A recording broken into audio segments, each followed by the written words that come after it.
Welcome everyone to this evening's performance, the dramatic recital and retelling of H.P. Lovecraft's Call of Cthulhu.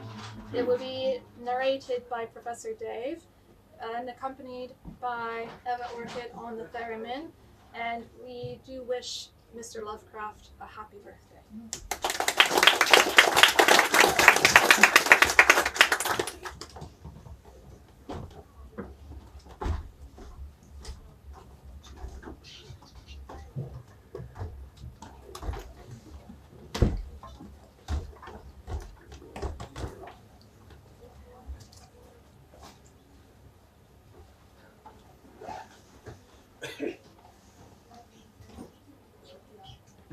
Of such great powers or beings, there may be conceivably a survival of a hugely remote period when consciousness was manifested perhaps in shapes and forms long since withdrawn before the tide of advancing humanity.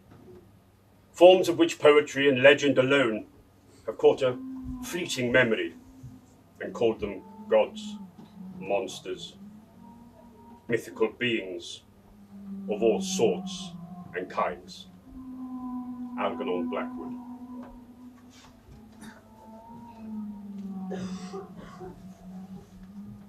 The most merciful thing in the world, I think, is the inability of the human mind to correlate all its contents. We live on a placid island of ignorance, in the midst of black seas of infinity, and it was not meant that we should voyage far. The sciences, each straining in its own direction, have hitherto harmed us little. But someday, the piecing together of dissociated knowledge will open up such terrifying vistas of reality and of our frightful position therein, that we shall either go mad from the revelation or flee from the deadly light into the peace and safety of a new dark age. Theosophists have guessed at the awesome grandeur of the cosmic cycle wherein our world and the human race form transient incidents.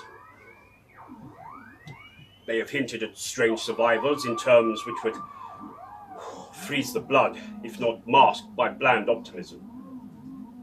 But it is not from there that came this single glimpse of forbidden eons, which chills me when I think of it, and maddens me when I dream of it. That glimpse, like all dread glimpses of truth, flashed out from an accidental piecing together of separated things. In this case, an old newspaper item and the notes of a dead professor.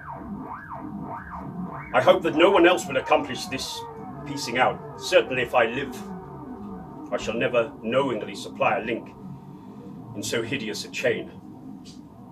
I think that the professor too intended to keep silent regarding the part he knew, and that he would have destroyed his notes had not sudden death seized him. My knowledge of the thing began in the winter of 1926-27 with the death of my granduncle George Gamble Angel, Professor Emeritus of Semitic Languages in Brown University, Providence, Rhode Island. Professor Angel was widely known as an authority on ancient inscriptions and had frequently been resorted to by the heads of prominent museums, so that his passing at the age of 92 may be recalled by many. Local interest was intensified by the obscurity of the cause of death. The professor had been stricken whilst returning from the Newport boat, falling suddenly, as witnesses said, after having been jostled by a nautical-looking cove who had come from one of the queer dark courts on the precipitous hillside, which formed a shortcut from the waterfront to the deceased's home in William Street. Physicians were unable to find any visible disorder, but concluded after perplexed debate that some obscure lesion of the heart, induced by the brisk ascent of so steep a hill by so elderly a man, was perhaps responsible for the end. At the time, I saw no reason to dissent from this dictum, but latterly, I'm inclined to wonder. Sometimes. And sometimes more than wonder. As my granduncle's heir and executor, for he died a childless widower, I was expected to go over his papers with some thoroughness, and for that purpose moved his entire set of files and boxes to my quarters in Boston. Much of the material which I have correlated will later be published by the American Archaeological Society. God bless them. But there was one box which I found exceedingly puzzling, and which I felt much averse to showing other eyes. It had been locked, and I did not find the key till it occurred to me to examine the personal ring which the professor always carried in his pocket. Then indeed I succeeded in opening it, but when I did so, seemed only to be confronted by a greater and more closely locked barrier. For what was the meaning of this queer clay bas-relief and the disjointed jottings, ramblings and cuttings which I found? Had my uncle in his latter years become credulous of the most superficial impostures? I resolved to search out the eccentric sculptor responsible for this apparent disturbance of an old man's peace of mind. The bas-relief was a rough rectangle, less than an inch thick, and about 5 or 6 inches in area, obviously of modern origin. Its designs, however, were far from modern in atmosphere and suggestion. For although the vagaries of cubism and futurism are many and wild, they do not often reproduce the cryptic regularity which lurks in prehistoric writings. And writing of some sort, the bulk of these designs certainly seem to be, though my memory, despite much familiarity with the papers and collections of my uncle, failed in any way to identify this particular species, or even hint at its remotest affiliations. Above these apparent hieroglyphics was a figure of evidently pictorial intent, though its impressionistic execution forbade a very clear idea of its nature. It seemed to be a sort of monster, or symbol representing a monster of a form which only a diseased fancy could conceive. If I say that my somewhat extravagant imagination yielded simultaneous pictures of an octopus, a dragon, and a human caricature, I shall not be unfaithful to the spirit of the thing. A pulpy, tentacle head surmounted a grotesque and scaly body with rudimentary wings. But it was the general outline of the whole which made it most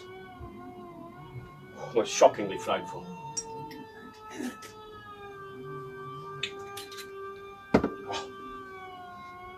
Behind the figure was a vague suggestion of a cyclopean architectural background.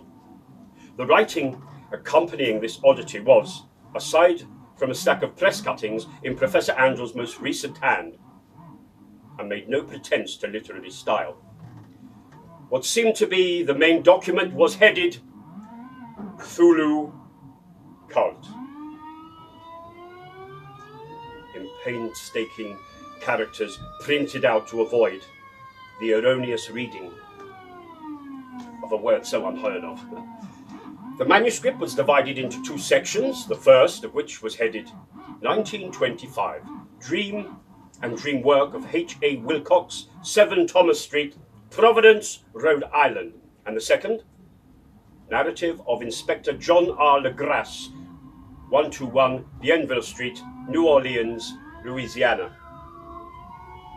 The other manuscript papers were all brief notes, some of them accounts of queer dreams of different persons, some of them citations from theosophical books and magazines, notably W. Scott Eliot's Atlantis and the Lost Lemuria. I'm sure many of you are familiar with it.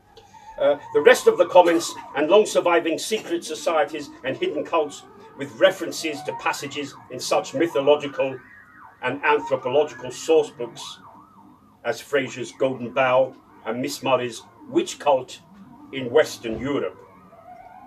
The cuttings largely alluded to utter mental illnesses and outbreaks of group folly or mania in the spring of 1925. The first half of the principal manuscript told a very peculiar tale.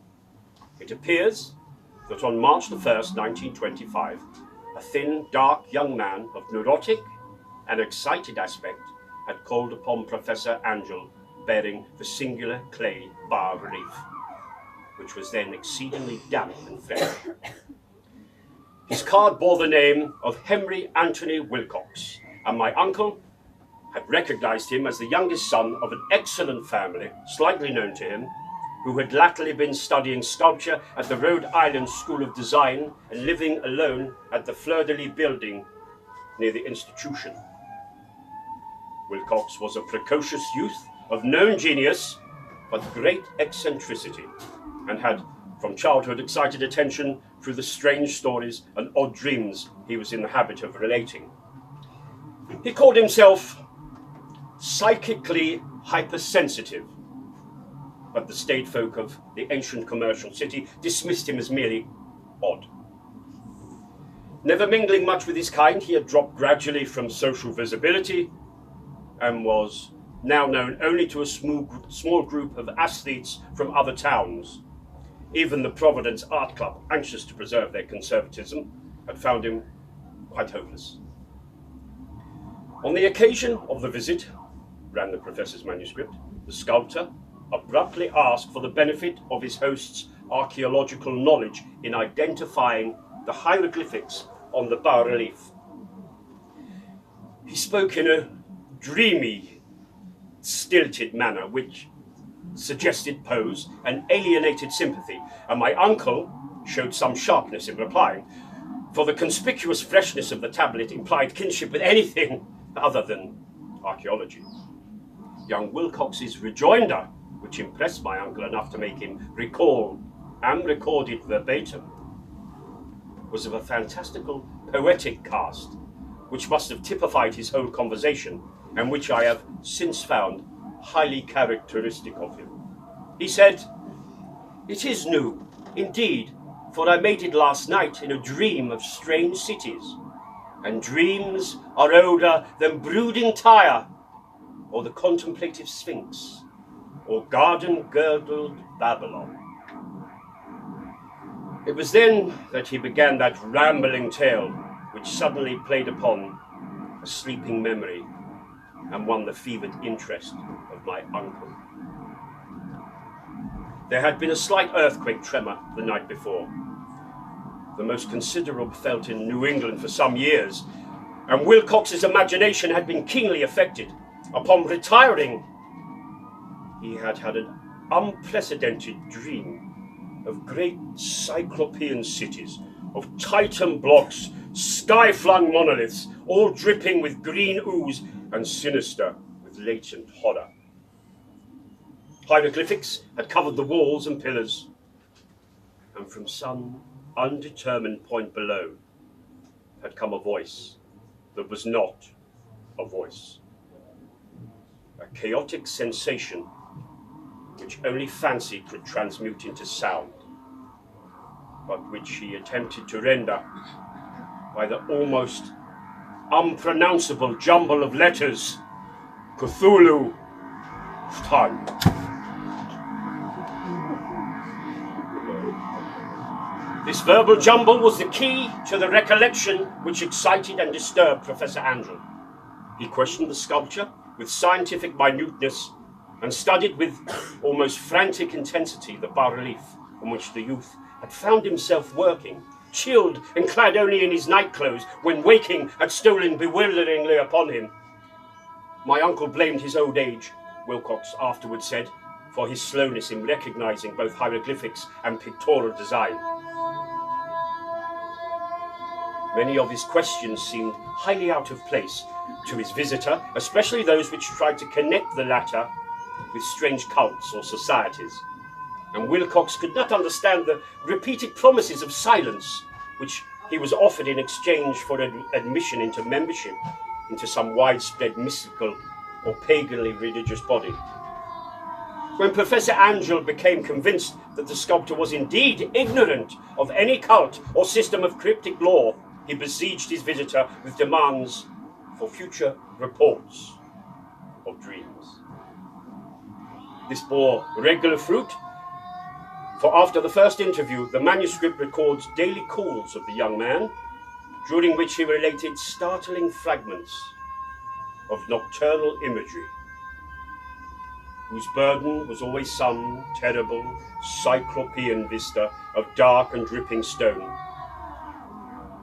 with the subterranean voice or intelligence shouting monotonously in enigmatical sense impacts, uninscribable save as gibberish. The two sounds most frequently repeated are rendered by the letters, again this horrible word, Cthulhu and Rilye. On March 23rd, the manuscript continued. Wilcox failed to appear, and inquiries at his quarters revealed that he had been stricken with an obscure sort of fever and taken to the home of his family in Waterman Street. He had cried out in the night, arousing several other artists in the building, and had manifested since then only alternations of unconsciousness and absolute delirium. My uncle at once telephoned the family, and from that time forward kept close watch of the case, calling often at Thayer Street, where Dr. Toby, whom we learned to be in charge. The youth's febrile mind apparently was dwelling on strange things, and the doctor shuddered now and then as he spoke. They included not only the repetition of those terrible words and the things he had formerly dreamed, but touched wildly on a gigantic thing, miles high, which walked or lumbered about. He had no time fully described this object, but occasional frantic words, as repeated by Dr. Toby, convinced the professor that it must be identical with the nameless monstrosity he had sought to depict in the dream sculpture. Reference to this object, the doctor added, was invariably a prelude to the man's subsidence back into lethargy. His temperature, oddly enough, was not greatly above normal, but his whole condition was otherwise such as to suggest true fever and not mental disorder. Let me make that quite plain. On April the 2nd, at about 3 p.m., every trace of Wilcox's malady suddenly ceased. He sat upright in bed, astonished to find himself at home and completely ignorant of what had happened in dream or reality since the night of March 22nd. Pronounced well by his physician, he returned to his quarters in 3 days, but to Professor Angel, he was of no further assistance. All traces of strange dreaming had vanished with his recovery, and my uncle kept no record of his night thoughts after a week of pointless and irrelevant accounts of thoroughly usual visions. Here the first part of the manuscript ended, but references to certain of the scattered notes gave me much material for thought. So much, in fact, that only the ingrained skepticism then forming in my philosophy can account for my continued distrust of this artist. The notes in question were those descriptive of the dreams of various persons covering the same period as that in which young Wilcox had had his strange visitations. My uncle, it seems, had quickly instituted a prodigiously far-flung body of inquiries amongst nearly all his friends, whom he could question without impertinence, asking for nightly reports of their dreams and the dates of any notable visions for some time past. The reception of this request seems to have been varied, but he must, at the very least, have received more responses than any ordinary man could have handled without a secretary.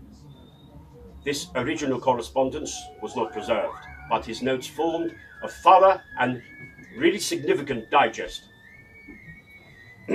Average people in society and business, New England's traditional salt of the earth, gave an almost completely negative result, though scattered cases of uneasy but formless nocturnal impressions appear here and there, always between March 23rd and April the 2nd, the period of young Wilcox's delirium. Scientific men were little more affected, though 4 cases of vague descriptions suggest fugitive glimpses of strange landscapes, and in one case there is mentioned a dread of something abnormal. It was from the artists and the poets that the pertinent answers came. And I know panic would have broken loose had they been able to compare notes. As it was, lacking their original letters, I have half suspected the compiler of having asked leading questions, or having edited the correspondence in corroboration of what he had latently resolved to see. That is why I continue to feel that Wilcox, somehow cognizant of the old data which my uncle had possessed, had been imposing on the veteran scientist. These responses from the ascetes told a disturbing tale. From February the 28th to April the 2nd, a large proportion of them had dreamed very bizarre things, the intensity of the dreams being immeasurably stronger during the period of the sculptor's delirium. Over a fourth of those who reported anything reported scenes of half sounds, not unlike those which Wilcox had described, and some of the dreamers confessed acute fear of the gigantic, nameless thing visible towards the last. One case, which the note describes with emphasis, was very sad. This subject, a widely known architect with leanings toward theosophy and occultism, went violently insane on the date of young Wilcox's seizure and expired several months later after incessant screamings to be saved from some denizen of hell. Had my uncle referred to these cases by name instead of merely by number, I should have attempted some corroboration of personal investigation, but as it was, I succeeded in tracing down only a few. All of these, however, bore out the notes in full. I have often wondered if all the objects of the professor's questioning felt as puzzled as did this fraction. It is well that no explanation shall ever reach them. The press cuttings, as I have intimated, touched on cases of panic, mania, and eccentricity during this given period.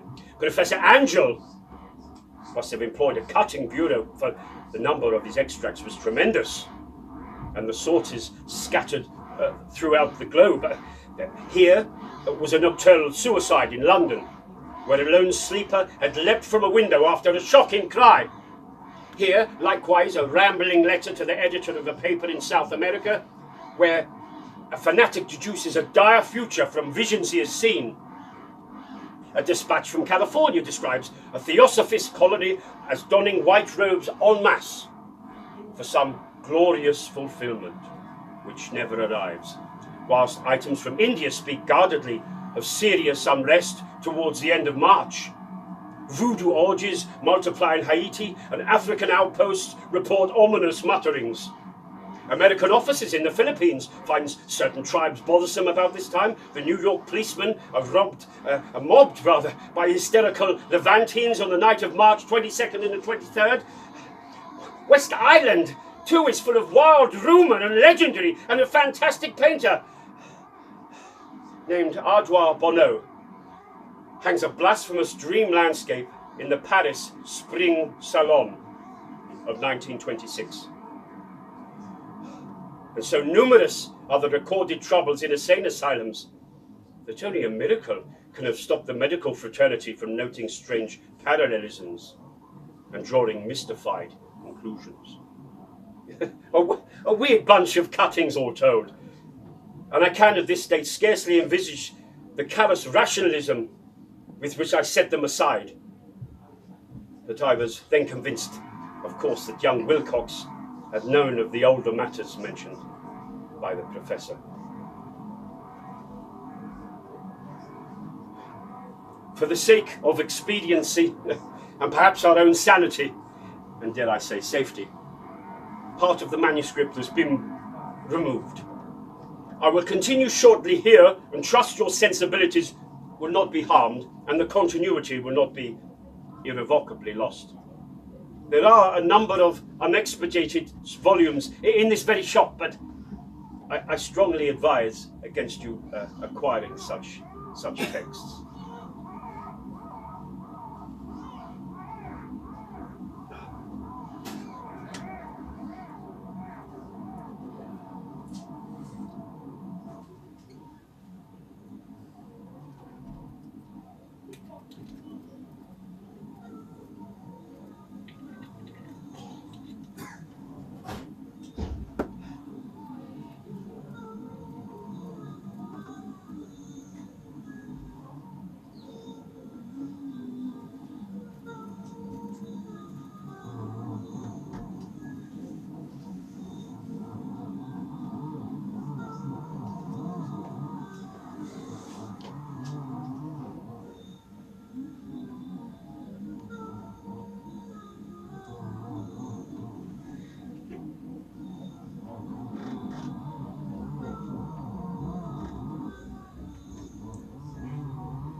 Ever seen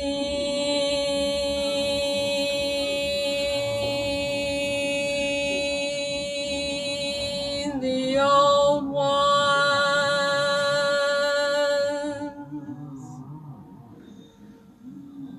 The carven idol was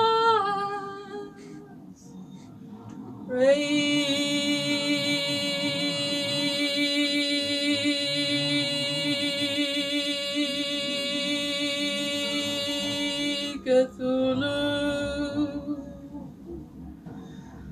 but none might say whether or not the others were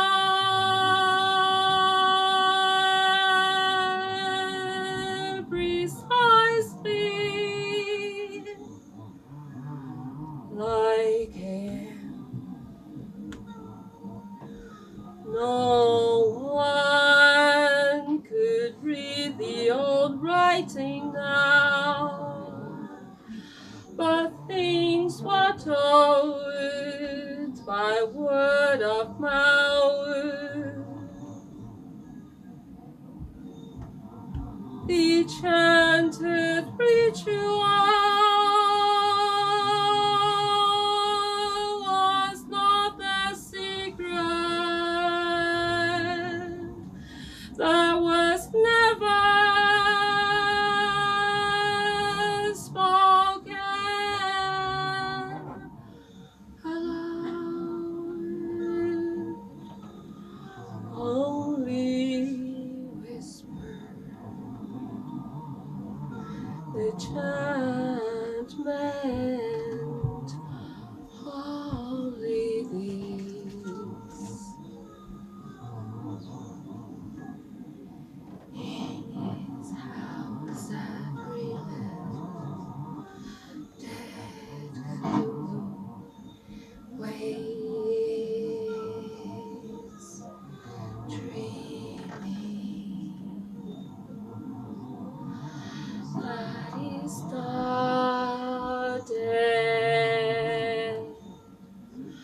which can eternal life, and with strange eyes, even death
If heaven ever wishes to grant me a boon, it will be the total effacing of the results of a mere chance which fixed my eye on a certain stray piece of shelf paper. It was nothing on which I would have naturally stumbled upon in the course of my daily round, for it was an old number of the Australian journal, the Sydney Bulletin, for April the 18th, 1925. It had escaped even the cutting bureau, which had the time of its issuance been avidly collecting material for my uncle's research.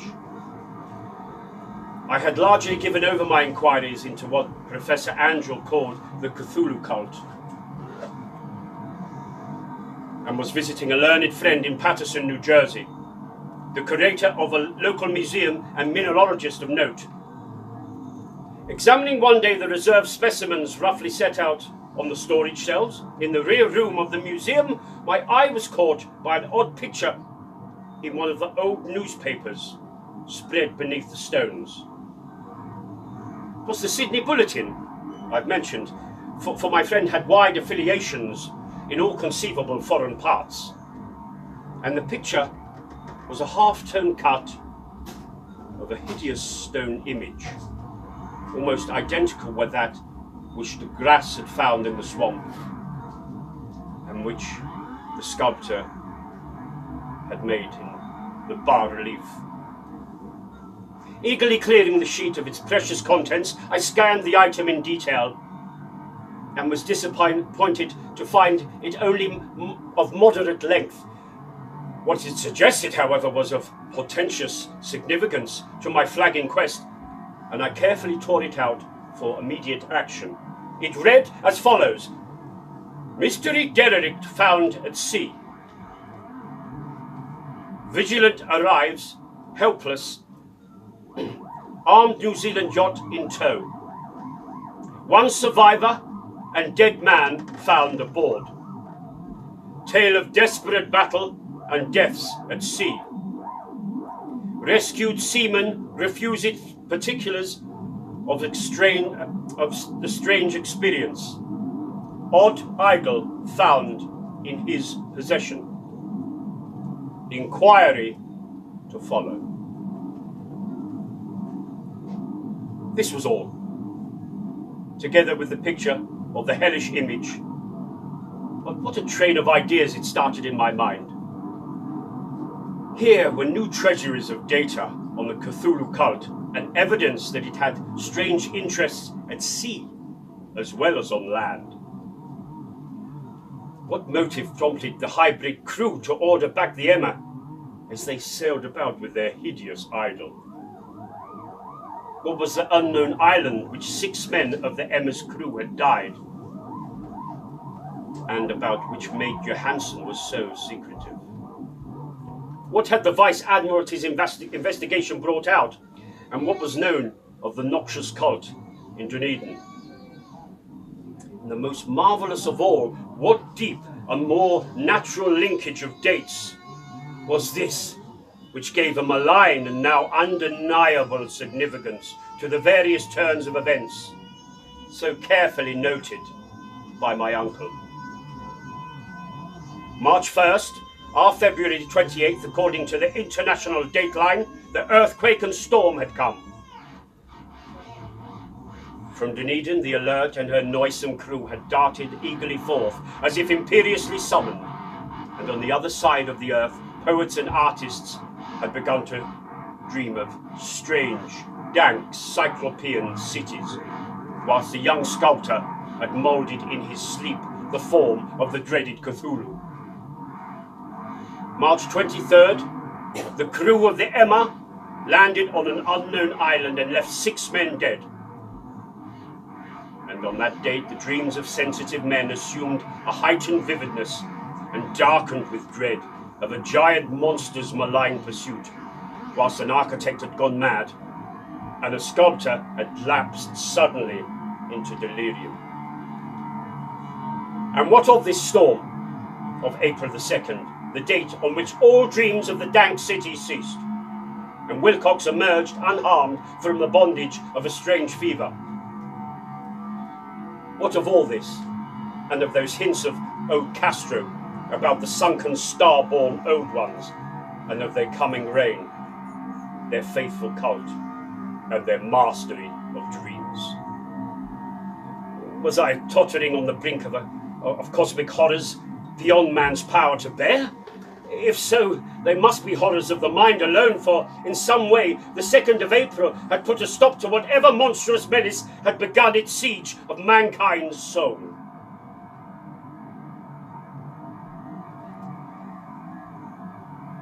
That evening, after a day of hurried cabling and arranging, I bade my host adieu and took a train for San Francisco. In less than a month I was in Dunedin, where, however, I found that little was known of strange cult members who lingered in old sea taverns. Waterfront scum were far too common for special mention, though there was vague talk about one inland trip these mongrels had made, during which faint drumming and red flame were noted on the distant hills. In Auckland, I learned that Johansen had returned with yellow hair turned white after a perfunctory and inconclusive questioning at Sydney, and had thereafter sold his cottage in West Street and sailed with his wife to his old home in Oslo. Of his stirring experience, he would tell his friends no more than he had told the Admiralty officials, and all they could do was give me his Oslo address. After that, I went to Sydney and talked profitlessly with seamen and members of the Vice Admiralty Court. I saw the Alert, now sold and in commercial use, at the Circular Quay in Sydney Cove, but gained nothing from its non-committal bulk. The crouching image, with its cuttlefish head, dragon body, and scaly wings, and the hieroglyph pedestal was preserved at a museum in Hyde Park, and I studied it long and well, finding it a thing of balefully exquisite workmanship, and with the same utter mystery, terrible antiquity, and unearthly strangeness of material which I had noted in the Grass's smaller specimen. Geologists, the curator had told me, had found it a monstrous puzzle, for they vowed that the world held no rock like it. Then I thought, with a shudder, of what old Castro had told the Grass about the primal great ones. They had come from the stars and had brought their images with them. Shaken with such a mental revolution as I'd never before known, I now resolved to visit Major Johansen in Oslo.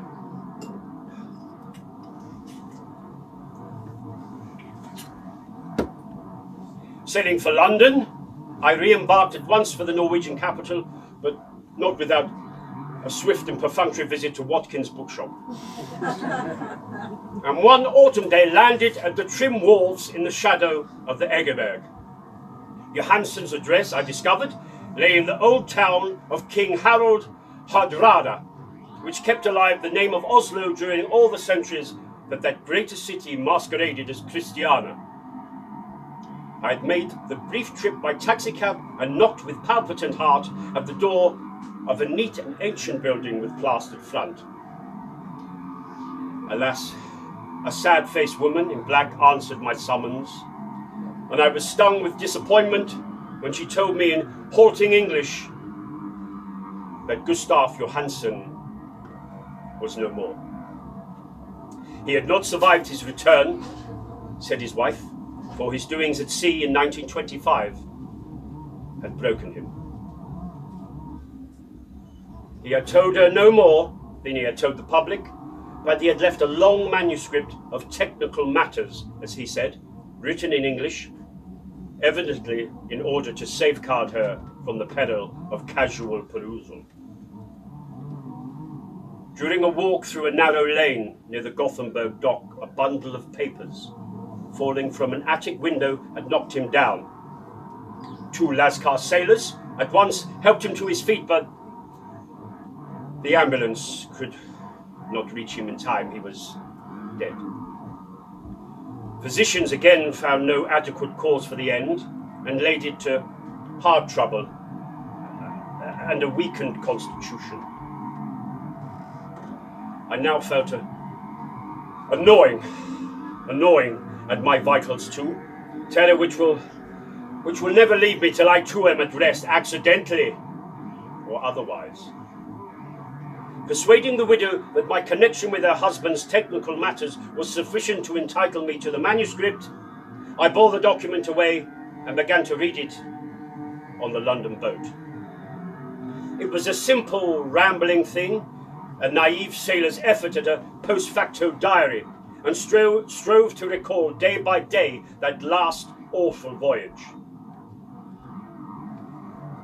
I cannot attempt to transcribe verbatim in all its cloudiness and redundance, but I tell it's just enough to show why the sound of the water against the vessel's sides became so unendurable to me that I stopped my ears with cotton. Johansen, thank God, did not know quite all, even though he saw the city and the thing. But I shall never sleep calmly again when I think of the horrors that lurk ceaselessly behind life in time and in space. For those unhallowed blasphemies from the elder stars which dream beneath the sea, known and favoured by a nightmare cult ready and eager to loose them on the world whenever another earthquake shall heave their monstrous stone city to the stone in the air. Johansen's voyage had begun just as he told the Vice-Admiralty. The Emma, in ballast, had cleared Auckland on the 20th of February and had felt the full force of that earthquake-born tempest which must have heaved up from the sea bottom the horrors that filled men's dreams. Once more under control, the ship was making good progress when held up by the Alert on March the 22nd. I could feel the mate's regret as he wrote of her bombardment and sinking. Of the swarthy cult fiends on the Alert, he speaks with significant horror. There was some peculiarly abominable quality about them, which made their destruction seem almost a duty.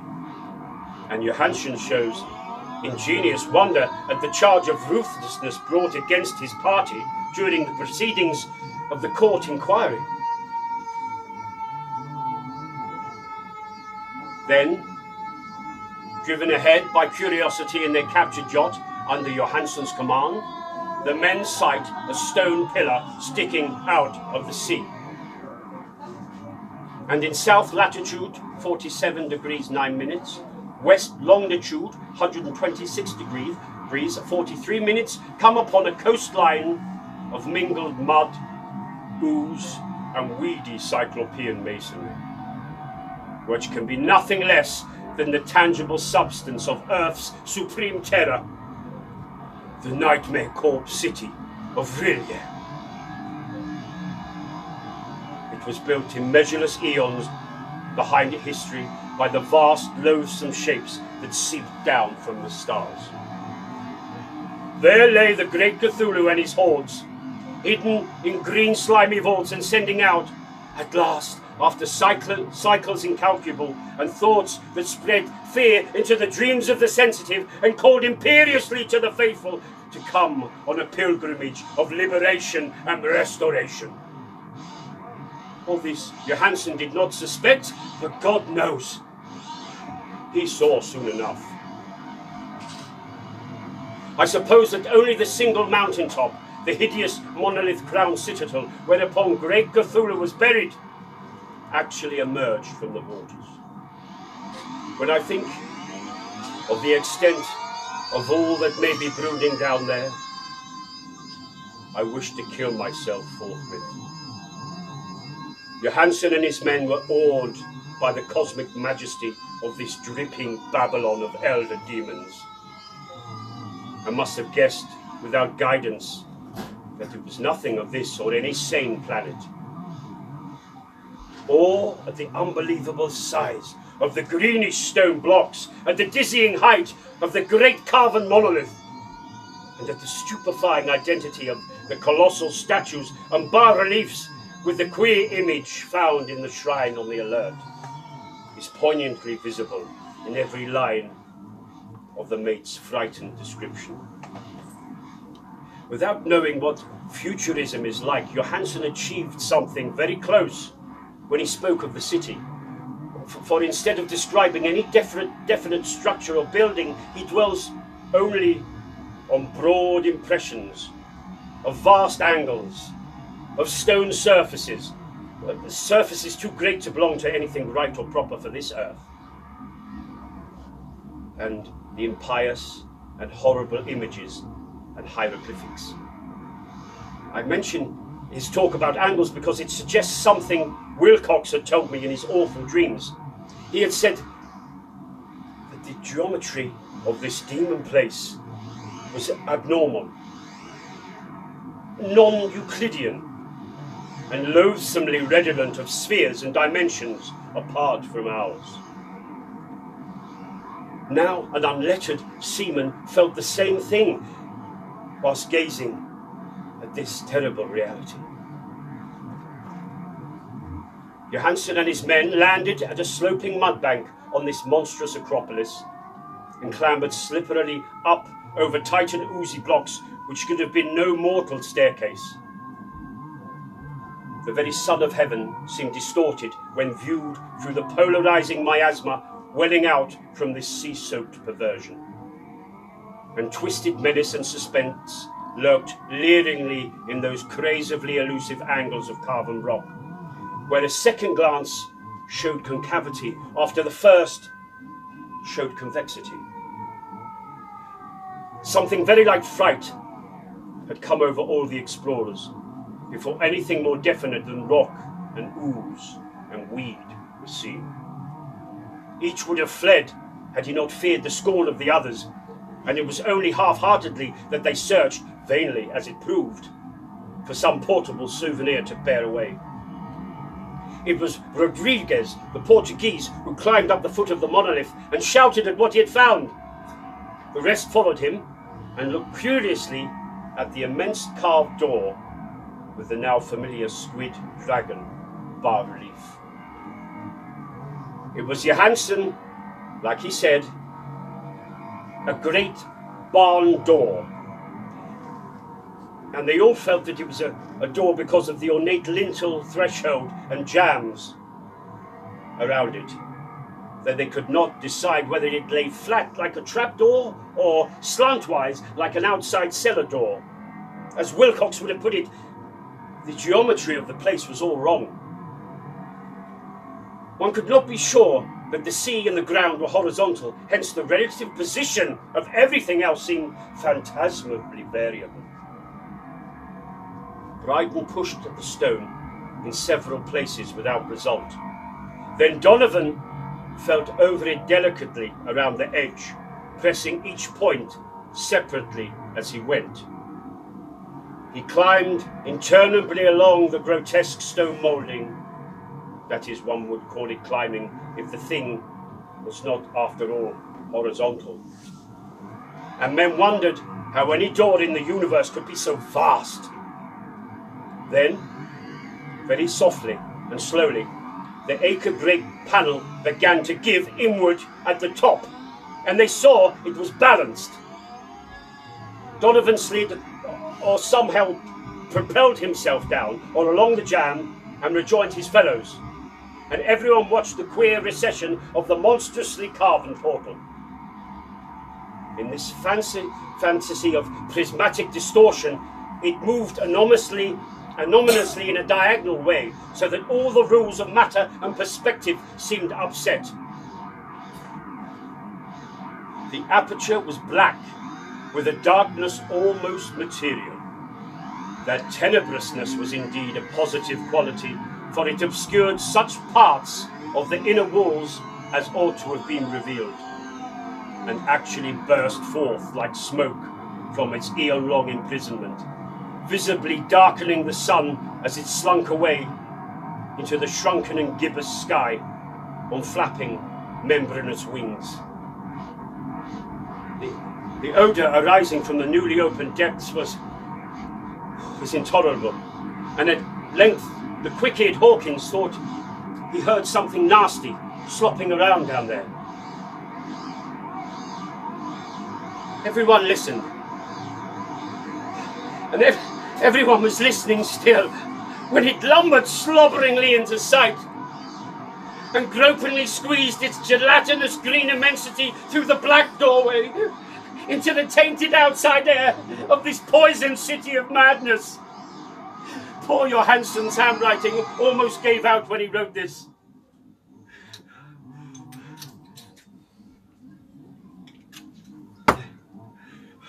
Of the 6 men who never reached the ship, he thinks 2 perished of pure fright in that accursed instant. The thing cannot be described.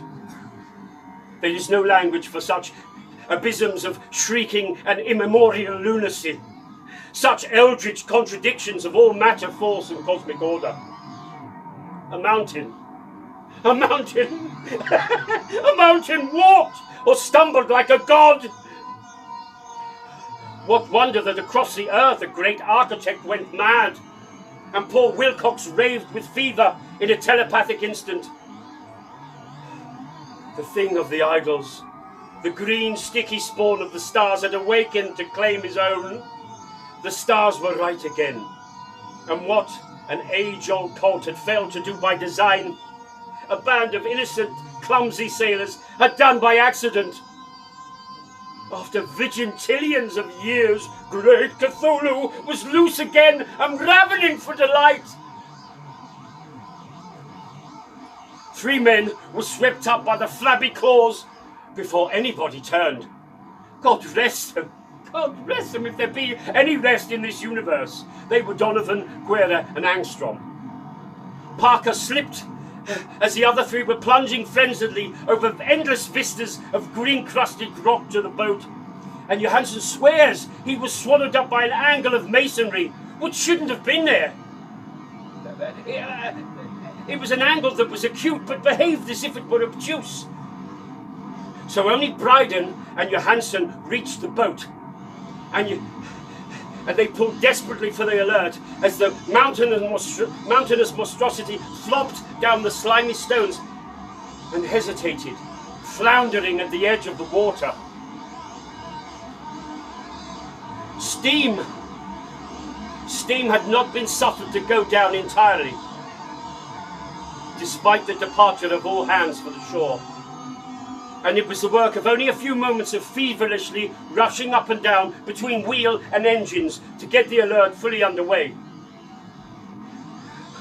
Slowly, amidst the distorted horrors of that indescribable scene, she began to churn the lethal waters. Whilst on the masonry of that charnel shore, that was not of this earth, that titan thing from the stars slavered and gibbered like Polyphemus, cursing the fleeing ship of Odysseus. Then, bolder than the storied Cyclops, great Cthulhu slid greasily into the water and began to pursue with vast wave-raising strokes of cosmic potency. Bryden looked back and went mad, laughing shrilly as he kept on laughing at intervals till death, when he was found one night in a cabin whilst Johansson was wandering deliriously. But Johansson had not given out yet. Johansson, knowing that the thing could surely overtake the alert until steam was fully up, he resolved on a desperate chance, and setting the engine to full speed, ran lightning-like on deck and reversed the wheel. There was a mighty eddying and foaming in the noisome brine, and as the steam mounted higher and higher, the brave Norwegian drove his vessel on against the pursuing jelly, which rose above the unclean froth like the stern of a demon galleon. The awful squid head, with its writhing feelers, came nearly up to the bowsprit of the sturdy yacht. But Johansson drove on relentlessly.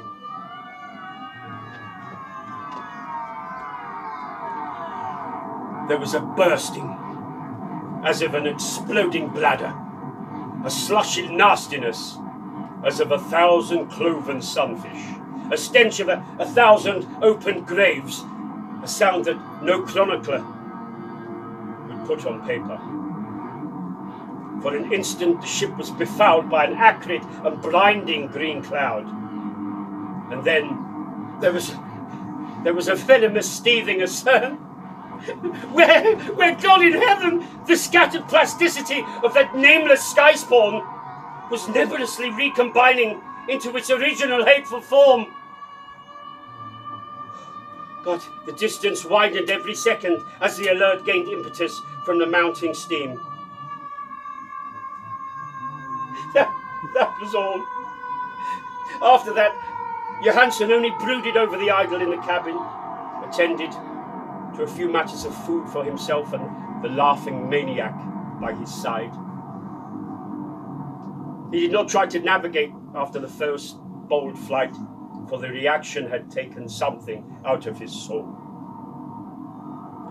Then came the storm of April the 2nd and a gathering of clouds about his consciousness. There was a sense of spectral whirling through liquid gulfs of infinity, of dizzying rides through reeling universes on a comet's tail, and of hysterical plunges from the pit to the moon, and from the moon back again to the pit, all livened by the cachinnating chorus of the distorted, hilarious elder gods and the green, bat-winged, mocking imps of Tartarus.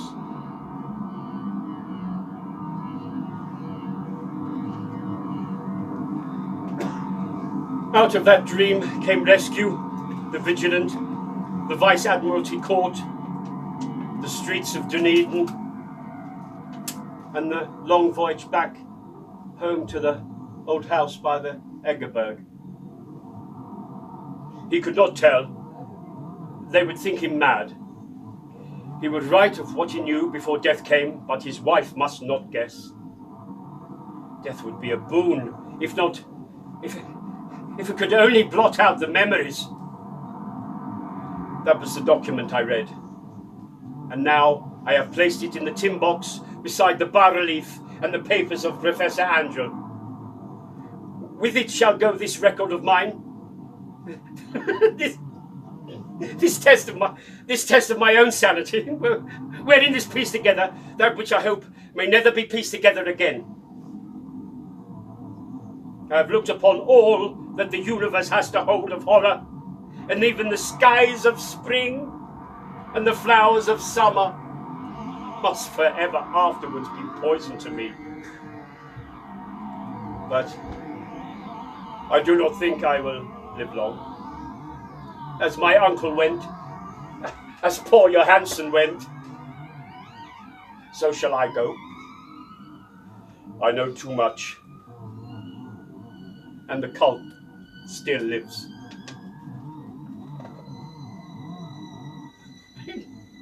Cthulhu lives too, I suppose. Again in that chasm of stone which has shielded him since the sun was young. His accursed city is sunken once more, for the Vigilance sailed over the spot after the April storm. But his ministers on earth still bellow, and still prance and slay around idol-capped monoliths in lonely places to bring him once again. God, good Lord! He must have been trapped by the sinking whilst within this black abyss, or else the world would know by now and would be screaming with fright and frenzy. Who knows the end? What has risen may sink, and what has sunk may rise. Loathsomeness waits and dreams in the deep, and decay spreads over the tottering cities of men. A time will come, but I must not, I cannot think. Let me pray that, if I do survive this manuscript, my executors may put caution before audacity, and see that it meets no other eye.